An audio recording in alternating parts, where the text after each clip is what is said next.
자, 정호성 전 청와대 비서관, 뭐 상당히 의리도 지키고 구치소에서 박근혜 전 대통령 걱정에 뭐 식사도 잘 못한다. 네. 이렇게 지금 알려지고 있는데 보석을 신청한 얘기가 지금 화제가 되고 있습니다. 법원에서는요, 공범인 박 전 대통령의 심리에 오랜 시간이 걸리는 점을 감안해서 정호성 전 비서관의 신병을 처리하겠다. 이러던 상황에서 좀 보석 신청은 또 어떤 얘기입니까, 이건? 지금 사실 이제 1심 재판에서 구속을 한 상태에서 재판할 수 있는 기간이 6개월이에요. 그런데 네. 11월 21일 날, 작년 11월 21일 날 정호성 비서관이 이제 재판에 넘겨졌기 때문에 5월 20일까지밖에 구속 상태를 유지할 수 없어요. 그러니까 5월 20일이 되면 당연히 석방을 하기 때문에 그러면 사실 먼저 1심에서는 정호성 비서관은 5월 22일 전에 선고를 하는 게 맞습니다. 그런데 재판부 입장은 박 전 대통령과 어떤 공범관계이기 때문에 네. 같이 재판을 해서 나중에 선고하는 게 맞다 이렇게 판단을 하고 있는 거예요. 그러면 사실 5월 20일 이후까지 정호성 비서관을 구속 상태를 계속 유지할 수 없는 거죠. 그래서 재판부는 5월 20일 이전에 네. 직권으로 석방을 해주겠다. 근데 석방할 수밖에 없습니다. 재판부는. 그렇죠. 그런데 일반적으로 이렇게 구속 만기가 다가와서 재판부가 구속 만기 때 석방할 것 같으면 일반적으로 변호인이 보석 신청을 합니다. 아, 원래 그런 그렇죠. 겁니까? 그래서 그러면 구속 만기 이전에 직전에 네. 보석을 대부분 허락해주죠. 아. 그런데 되도록이면 하루라도 빨리 나오기 위해서 네. 그냥 보석 신청을 한 것으로 이렇게 보면 되는데 네. 네. 일단 재판부에서 뭐 풀어줄 의향이 있는 것 같아요. 근데 만약에 풀어주는 네. 의향이 없으면 네. 지금 검찰에서 국회 어떤 증언에 불출석했지 않습니까? 그럼 이것도 사실은 처벌 대상이에요. 그러면 그걸 가지고 사실은 구속 만기 연장을 할 수 있는데 그건 그렇게 뭐 중요하지 않기 때문에 구속 만기 이전에 이제 풀어줄 생각을 재판부가 갖고 있다고 보면 될 것 같습니다. 자, 네. 그러면 이제 기다리면 나갈 수 있는데 빨리 나가야 될 무슨 사유가 있을까요? 그러니까 지금 이제 변호사님 말씀하신 것처럼 관행적으로 그렇게 한다고 저도 들었어요. 그러니까 변호사들 입장이나 법원 입장에서는 구속이 이제 끝나는 시점에서는 미리 보석을 신청해 나간다고 하는데 네. 우리가 의심해 볼 수 있는 부분은 물론 한계는 있을 것 같아요. 정호성이 나와서 증거인멸이나 이런 부분을 할 수 있는 한계는 있지만 그럼에도 불구하고 다른 두 사람 있잖아요. 안봉근, 이재만이라고 하는 두 사람이 지금 숨어 있는 상태지 않습니까? 그렇죠. 전혀 드러나지 않고 있는 상태이기 때문에 혹시나 이 세 명이 다시 증거인멸에 나설 가능성도 전혀 배제할 수는 없는 상황이라고 볼 수 있겠습니다. 이재만, 안봉근 같은 경우도 물론 지금 다른 사람의 증언을 보면 정호성 같은 경우에는 브레인이라고 그랬고요. 이재만, 안봉근 같은 거는 직접 움직이는 손과 발이었다 이런 얘기를 하거든요. 그럼 세 명이 다시 뭉쳐서 네. 혹시나 남아있을 수 있는 박근혜 전 대통령 최순실 게이트 관련 증거들을 인멸할 가능성은 충분히 고려해 볼 수 있는 부분이라고 할 수 있겠습니다. 그래서 좀 빨리 나가려고 할 수 그럴 있다. 의도가 있다고 볼 수 있겠죠. 자, 네. 실제로 정호성 전 비서관이 충신이다 뭐 이런 얘기도 듣고 있고 사실 식사를 잘 못한다는 게 걱정도 되고 그렇다는 얘기 아니에요. 지난 1월에 최순실 씨에 대해서 한 얘기가 또 주목해봐야 될 얘기인데 들어보죠. 그리고 최순실 씨는 기본적으로 저희 입장에서는 없는 사람입니다. 그러니까 대외적으로 없는 사람입니다. 이 사람이 존재하지 않고 그냥 뒤에서 아무도 모르게 조용히 도와주는 사람이었지. 근데 안타깝게도 지금 이 상황까지 오게 된 게 이분이 이렇게 밖으로 이렇게 뭔가 등장하면서 뭔가 일이 지금 이렇게 꼬인 것 같은데. 증인이 지금 얘기한 그 말이 결국 비선 실세라는 거잖아요. 그러니까 헌재에서의 증언을 저희 들어봤는데 이걸 들어보면 이 정호성 비서관 이 최순실 씨가 비선 실세라는 거에 대해서 가장 많이 잘 알고 또 증언할 수 있는 사람 아닙니까? 그런데 지금 얘기를 들어보면 법원에서 석방해줄 가능성이 있다 이렇게 얘기가 나오거든요. 괜찮을까요?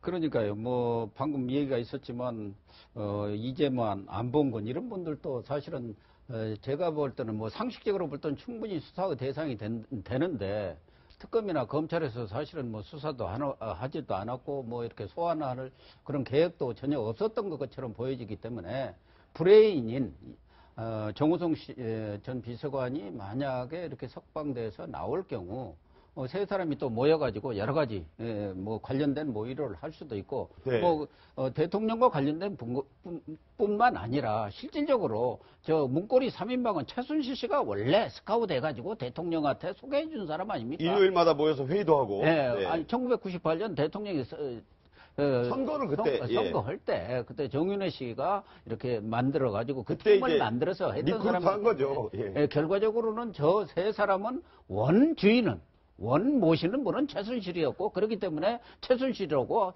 한 라인을 가지고 계속적으로 접촉을 청와대에 있으면서 또 해왔던 건 아니겠습니까? 그렇다고 본다면은 저 사람이 나와서 정우성 씨 또 안봉근 이재만 이런 분들이 또 모여서 최순실 씨와 관계 또 여러 가지 뭐 증거 인멸이라든가 뭐 여러 가지 입을 맞출 가능성도 많은데 정호성 씨 개인에 대해서는 뭐 음성 파일도 나왔고 그런 것들이 다 휴대폰들이 나왔기 때문에 네.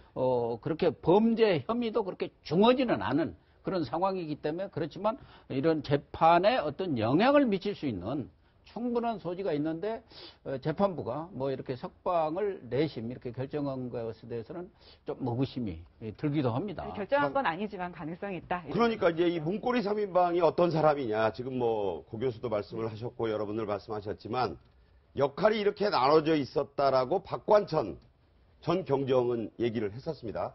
자, 문고리 3인방 가운데 정호성은 아까 브레인 말씀하셨는데 머리다. 안봉근이 다리고 이재만은 손이다.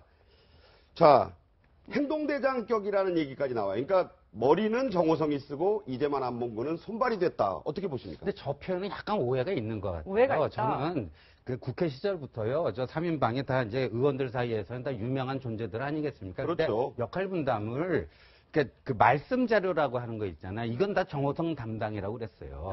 박근혜 전 대통령 관련해가지고 말씀 자료 만드는 거는 이제 저 정호성 담당이었고 이제 그 안봉근 비서관은 당시 이제 수행을 하지 않았습니까? 그리고 제가 지난번 말씀드린 것처럼 이 전화권을 쥐고 있었던 사람이고요. 네.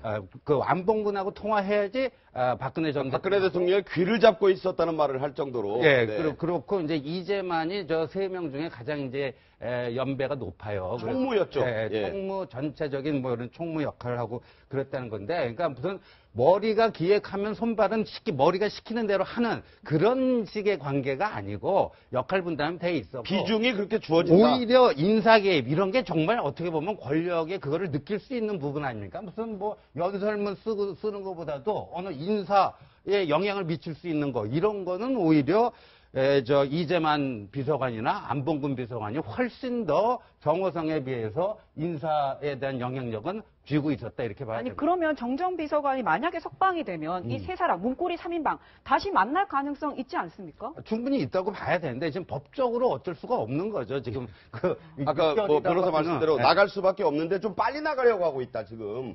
그래서 보석을 신청한데 의혹이 있다 이런 건데 실제로 박 전 대통령이 2년 전에 이 문고리 3인방에 대해서 말이 있었거든요. 좀 교체해야 된다. 지금 생각해보면 격세지감이 있는 얘기지만 이렇게 감쌌습니다. 들어보시죠. 그리고 새 비서관은 교체할 그런 이유가 없다고 생각을 합니다. 그동안에 뭐 검찰은 물론이고 언론 또 그 야당 뭐 이런 데서 그냥 무슨 비리가 있나 이 샅샅이 정말 그 오랜 기간 찾았지만 그런 게 하나도 없지 않았습니까? 의혹을 받았다는 이유로 내치거나 그만두게 한다면 누가 제 옆에서 일을 할 수 있겠습니까? 저 때 정말 단호하게 절대 내칠 수 없다 그랬잖아요. 그때 좀 내쳤더라면은 사실은 박근혜 전 대통령이 지금 이런 상황으로 오지 않았겠느냐. 저게 이제 정윤회 문건 사건이거든요. 그렇죠. 10, 그 내용을 예. 박근혜 전 대통령도 다 아는 거고 거기에서 정윤회 씨, 최순실 씨가 역할을 했다는 그 내용이 다 나와 있는데 그 부분을 네, 정말 찌라시라 이렇게 박 대통령 스스로 그렇게 말을 했으니까 찌라시라고 하면서 깔아뭉개고 그 본질적인 내용보다는 문서 유출권으로 돌아가서 이제 박관천 씨라든가 이런 분들을 퇴출을 시켰지 않습니까? 그런 점이 좀 아쉽고 정말 저 세 사람에 대해서는 뭐 박 전 대통령이 사람에 대한 어떤 집착이라든가 이런 게 강하기도 하지만 뭐 신뢰를 한 것 같은데 어쨌든 저 사람이 지금 이렇게 빨리 나오려는 것은 대통령 나와서 지금 변호사 선임이라든가 이런 부분들 좀 세 사람이 또 모여갖고 뭔가 보좌를 해주고 예. 지금 재판도 연기를 하겠는데 지금 그대로 5월 초에 강행을 하지 않습니까? 네. 그러니까 빨리 나와가지고 정우성 씨가 또 뭔가 좀 도와줄 부분이 있다고 스스로 판단하고 있는 거 아닌가 그런 생각이 들어요. 네. 그렇군요. 그런데 뭐 그 당 정의는 문건 당시에 내칠 수가 없는 상황이죠. 아무리 큰 일이 일어나도 사실 문고리 3인만 최순실, 박근혜 전 대통령은 거의 한 몸이라고 볼 수밖에 없는 거예요. 그런데 여기서 몸의 일부를 떼어낼 수가 없는 네. 그런 상황이었다 보고, 근데 정호성 비서관이 석방이 되면 여러 가지 이제 문제점이 있을 수 있어요. 왜냐하면 지금 공무상 비밀 누설로 수사를 많이 받았지만 특검이 됐건 검찰이 됐건 굉장히 수사 많이 받았고 내용을 잘 알고 있기 때문에 네. 제가 볼 때는 박근혜 전 대통령의 어떤 재판이 시작이 되면 네. 또 그 시작 되기 전에라도 석방이 되고 나면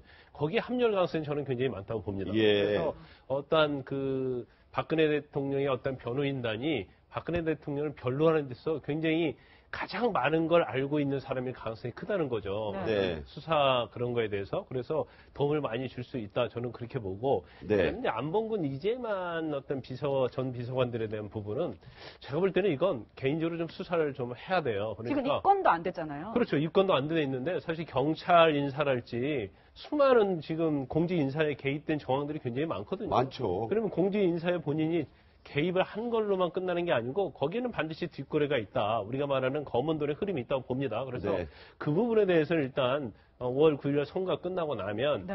또 검찰 수뇌부도 뭐 바뀔 가능성이 크지 않겠습니까? 그러면 제가 볼 때는 이걸로 끝나는 게 아니고 또 다른 수사가 시작될 가능성이 크다. 저는 그렇게 봅니다. 자, 그 또 다른 수사와 관련해서 이 민주당에서 우병우 특검법 가칭 이걸 지금 발의를 했지 않습니까? 네.